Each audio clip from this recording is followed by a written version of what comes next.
सर्वसामान्यांच्या हक्काचा आवाज जागर जनस्थान। गंगापूर लासूर महामार्गावर अवैध वाळू वाहतूक करणाऱ्या हायवेने शासकीय अधिकाऱ्यांच्या वाहनाचा थरारक पाठलाग करत त्यांच्या अंगावर गाडी घालण्याचा प्रयत्न केल्याची घटना समोर आली आहे। या प्रकरणी गंगापूर पोलिसांनी वाहन चालक व मालकाविरोधात गुन्हा दाखल केलाय। वैजापूरचे उपविभागीय अधिकारी डॉक्टर अरुण जराड हे तहसील कार्यालयातील बैठक आटपून लासूर रोडवरील शासकीय विश्रामगृहाकडे जात असताना त्यांना वाळूने भरलेला हायवे MH20 GC 573 आढळला। त्यांनी वाहन थांबवण्याचा इशारा दिला असता त्या हेलकाने इशारा धडकावून वेगाने वाहन पळवले। डॉक्टर जडाड यांनी तात्काळ आपल्या शासकीय वाहनाने हायवेचा पाठलाग सुरू केला। 10 किलोमीटर अंतर पार करून मालुंजा येथील शिवना नदीवरील पुलावर चालकाने अपघात टाळण्यासाठी वाहन थांबवले। तपासी दरम्यान हायवे चालकाकडे वाळू वाहतुकीचा कोणताही परवाना किंवा रॉयल्टी आढळली नाही। वाहन चालक वसीम सलीम सय्यद याने शासकीय अधिकाऱ्यांच्या वाहनावर गाडी घालून जीवितास धोका निर्माण केला।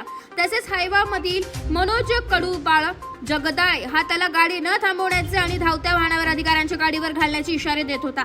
तपासी दरम्यान मनोजने रितेश कडूबाळ जगदाळे यांच्या सांगण्यावरून हे कृत्य केल्याचं सांगितले।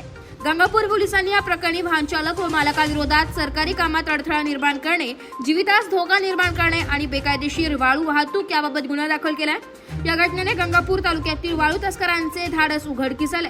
गंगापूर तालुक्यातील शिल्लेगाव आणि गोदाघाटच्या भागात वाळू तस्करी जोरात सुरू असून यामध्ये काही पोलीस व शासकीय अधिकाऱ्यांच्या सहभागाचाही चर्चा आहे। या प्रकरणाने स्थानिक प्रशासनाची कार्यक्षमता आणि कायदा सुव्यवस्था यावर प्रश्नचिन्ह उभे राहिले। जागर जनस्थान करिता प्रतिनिधी भूषण जैन, नाशिक।